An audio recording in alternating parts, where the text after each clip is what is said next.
एक बार की बात है, एक राजा और रानी थे। उनका एक पुत्र था। महाराज, मेरा पुत्र कहीं नहीं मिल रहा है। महारानी, वह यहाँ से बाहर कैसे जा सकता है इतने सैनिक होने के बावजूद? मुझे नहीं पता है महाराज, जहाँ मर्जी से मेरा पुत्र ढूंढ कर लाइए, नहीं मैं मर जाऊंगी। देखो, कहीं मर्जी से मेरा पुत्र देख कर लाओ, नहीं मैं तुम्हें फांसी की सजा दूंगा। राजकुमार पूरे राज्य में ढूंढने में कहीं नहीं मिला। राजकुमार कहीं नहीं मिला। जो हम ऐसे गए तो राजा हमें मार डालेंगे।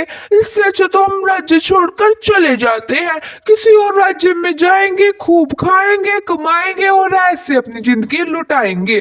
दूसरी तरफ एक मोहन नाम का आदमी था। उसकी पत्नी का नाम कमला था। उसकी कोई भी संतान नहीं थी। वह एक संत के पास गए।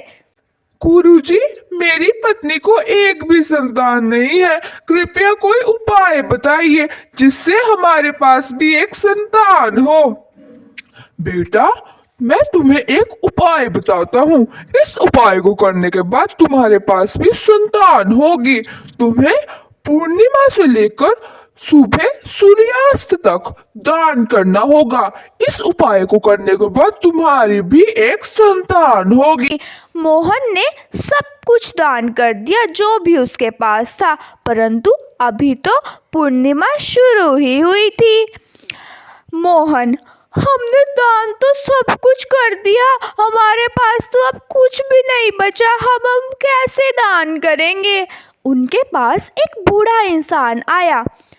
मैंने सुना है आप दान कर रहे हो। मैं बहुत गरीब हूँ, मुझे घर दे दो, मेरे पास घर नहीं है। मोहन, ठीक है, आप हमारा घर ले लीजिए, अब से यह घर आपका है। एक गरीब आदमी मोहन के पास गया। मैंने सुना है आप दान कर रहे हो, मेरा परिवार भूखा है, हमने 10 दिनों से कुछ भी नहीं खाया है।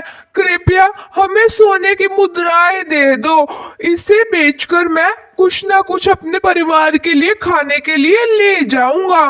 मोहन ने कहा, ठीक है, मैं आपको सोने की मुद्राएं दूंगा। मोहन एक सुनार के पास गया। आप मुझे सोने की मुद्राएं दे दो, मैं कल तक आपको वापस कर दूंगा। सुनार, परंतु तुम्हें कुछ गिरवी रखना होगा। मोहन, मेरे पास तो गिरवी रखने के लिए कुछ भी नहीं है। तुम अपनी बीवी को गिरवी रख जाओ। जब तक तुम मेरे सुनार की मुद्राएं वापस नहीं करोगे, तब तक मैं तुम्हारी बीवी को अपने पास रखूंगा, उससे अपने घर का सारा काम करवाऊंगा। जब तुम सोने की मुद्राओं का इंतजाम कर लोगे, अपनी पत्नी को ले जाना। ठीक है। मुझे बहुत प्यास लगी है, मैं क्या करूं? चलो मैं कुएं पर जाता हूँ, वहां से मैं पानी लेकर पीता हूँ। मोहन ने रस्सी को कुएं के अंदर फेंका। मोहन बोला, कौन है? शेर बोला, मैं शेर हूँ, कृपया मुझे बचा लीजिए, तुम जो कहोगे मैं वो करूँगा। मोहन ने कहा, मैं तुम्हें बचा नहीं सकता, जो तुमने मुझे खा लिया। शेर, नहीं, मैं तुम्हें नहीं खाऊंगा, मुझ पर भरोसा रखो। अगर तुमने मुझे बचाया, तुम्हें जिंदगी में कुछ भी जरूरत पड़े तो मेरे पास आ जाना, मैं तुम्हारी अवश्य सहायता करूंगा। मोहन ने कहा, ठीक है। मोहन ने रस्सी कुएं में फेंकी और शेर को बचा लिया। शेर ने कहा, धन्यवाद मित्र, तुम एक नेक इंसान हो, तुम अब से मेरे मित्र हो। जब भी तुम्हें कुछ सहायता की आवश्यकता हो तो मेरे पास आ जाना। मोहन ने फिर रस्सी को कुएं में डाला। मोहन बोला, कौन हो तुम? बंदर बोला, मैं बंदर हूँ, मुझे निकाल दो, तुम्हारी हमेशा सहायता करूंगा। मोहन ने उसे बाहर निकाल दिया। बंदर बोला, तुमने मेरी जान बचाई है, मैं जिंदगी भर तुम्हारा एहसानमंद रहूंगा। कोई भी सहायता हो मेरे पास आ जाना, मेरे प्यारे से मित्र। उसके बाद उसने ऐसे ही करके सर्प की भी जान बचाई। सर्प ने भी उसे जिंदगी भर उसकी सहायता करने की कसम दी और उससे खुश होकर चला गया और बोला, इसके अंदर एक सुनार है, वो बहुत ही लालची है, उसकी सहायता बिल्कुल मत करना। जब मोहन ने रस्सी को कुएं में डाला तो सुनार बोला, मेरी सहायता करो, मैं भी तुम्हारी जिंदगी भर सहायता करूंगा, प्लीज मुझे निकाल दो। सुनार ने कहा, मेरी भी सहायता करो, मैं भी तुम्हारी सहायता करूंगा। उसने उसे बाहर निकाल दिया, परंतु बाहर निकलने के बाद वो लालची सुनार बोला कि तुमने पहले उन मूर्ख जानवरों की सहायता की है, चलो कोई नहीं, मैं तुम्हारी सहायता कर ही दूंगा। उसके बाद वह शेर के पास गया, उसने शेर को पूरी बात बताई। शेर ने उसे तो कंगन दी है और दो कंगन देने के बाद बोला, मेरे पास तो यही है, इससे तुम्हारा गुजारा हो जाएगा। उसके बाद वह उस लालची सुनार के पास गया, उसने उसे ये कंगन दिखाए और कहा, तुम इससे कितने पैसे दोगे।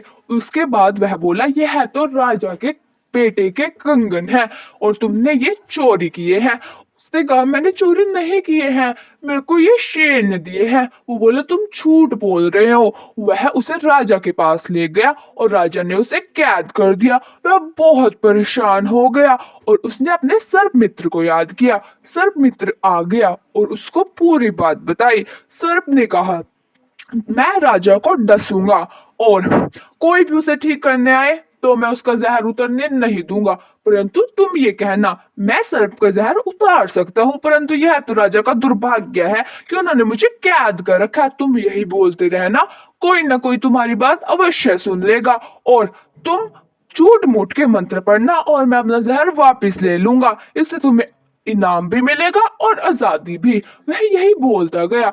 एक दासी ने उसकी यह बात सुन ली और रानी को जाकर कह दी। रानी ने उसे अपने पास बुलाया और कहा, तुम राजा को ठीक कर दो, मैं तुम्हें आजादी भी दूंगी और अपने राज्य का आधा हिस्सा भी। वह झूठ मूठ के मंत्र पढ़ने लग गया और सर्प ने अपना पूरा जहर वापिस ले लिया।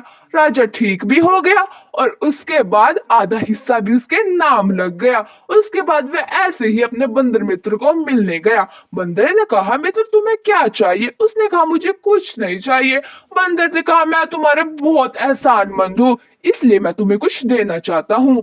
ये दो फल हैं, जो भी है तुम किसी को खिलाओगे और अपनी इच्छा बोलोगे तो तुम्हारी इच्छा पूरी हो जाएगी। वो सबसे पहले सुनार के पास गया, सुनार से पहले कंगन दे के अपनी बीवी वापिस ली और फिर मन में सोचा कि यह मुर्गी बन जाए और उसको फल खिला दिया और वह मुर्गी बन गया। उसने सोचा कि मेरा एक सुंदर सा पुत्र हो और उसने फल अपनी बीवी को खिला दिया और उसका एक सुंदर सा पुत्र भी हो गया।